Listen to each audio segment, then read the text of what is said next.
புத்தாண்டு பிறப்பு ஜோதி என்பது அதன் பெயர்.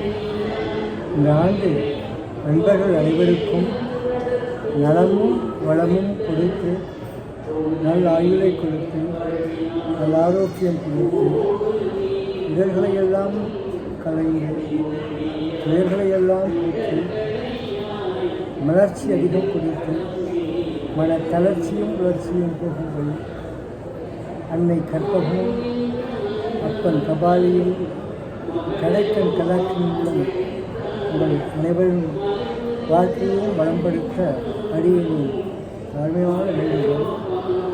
வாயிலார் நாயனார் சன்னதியிலிருந்து இதை சொல்கிறேன். வாயிலார் நாயனார் தன் உள்ளத்திலேயே கோயில் கட்டி கும்பாபிஷேகம் செய்த ஒரு பெரிய பக்தர். அப்படிப்பட்ட ஒரு ஆழ்ந்த இறை உணர்வு நம் அனைவருக்கும் வர வேண்டும். இந்த ஆண்டு எல்லா விதமான பகைகளையும் தொலைத்து, தீய உணர்வுகளையெல்லாம் தொலைத்து, தூய்மையான இறை உணர்வு கூட தூய்மையான வாழ்க்கையை வாழ்ந்து சக மனிதர்களுக்கும் சக ஜீவராசிகளுக்கும் மேன்மேலும் நலம் செய்து அவர்கள் வாழ்க்கையையும் பலப்படுத்தும் ஒரு அழகான அற்புதமான முயற்சியில் ஈடுபட்டு ஆன்மீகம் தழைத்தோங்க நம்மால் முடிந்த பங்கை செய்ய நம்மை சுற்றி இருக்கும் மனிதர்களின் உயர்த்திருக்கும் பணியிலேயே நமது முழு கடமையாக ஏற்று நலம் செய்ய வேண்டும்.